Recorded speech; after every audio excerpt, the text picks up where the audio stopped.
Hey there, everybody. Here with Jordan Peterson, talking about Adam and Eve. When God created man, He gave us huge gifts. The gifts were supernatural in nature. When Adam and Eve fell, they were stripped of these gifts. They lost all the sanctifying grace. Those were the supernatural gifts. They were really in a pitiful state. They lost their immortality. They lost their happiness. They became open to sin and the consequences of sin.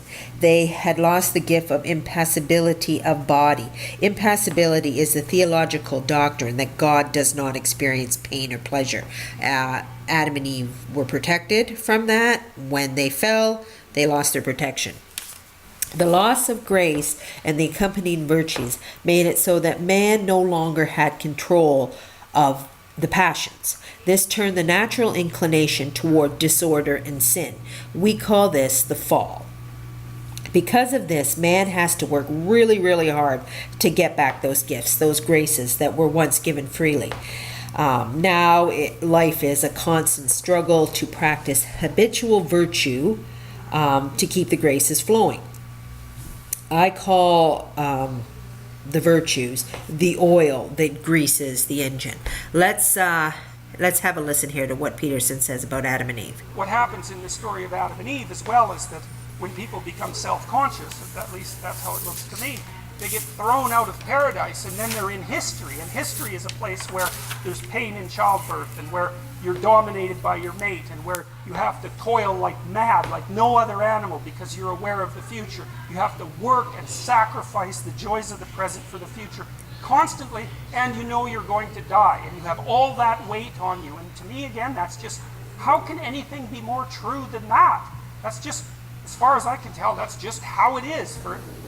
Okay, the common error that we have is to believe that man is naturally good. Clearly, we are living the proof that that's a lie. All you have to do is turn on any news source, or even think about all the evil that's done to you personally, inflicted upon yourself by others, to notice that there is not a lot of good for something that people claim is naturally good. Because of original sin, we were handed a life of suffering. We have to climb our way back into the good books, so to speak. We are not going to get anything handed to us. The more sin we create, the worse we make it for ourselves. You always hear people say things like, because they don't believe in hell, they say, well, I don't care if I go to hell. I don't care, all my friends are there. Okay, that's fine. But don't you want to have a good life here? Because you cannot get that with sin. Sin creates havoc, destruction, despair. You don't have to wait for death for this. We already inherited suffering. We don't want to make it any worse for ourselves than possible. To make life better, you have to practice virtue. You have to create the grace. That's just the way it is. Okay, well, that's our thoughts today on virtue, grace, suffering, all the things that are necessary. I'm going forward being as virtuous as I possibly can, because I am not afraid. I was born to do this.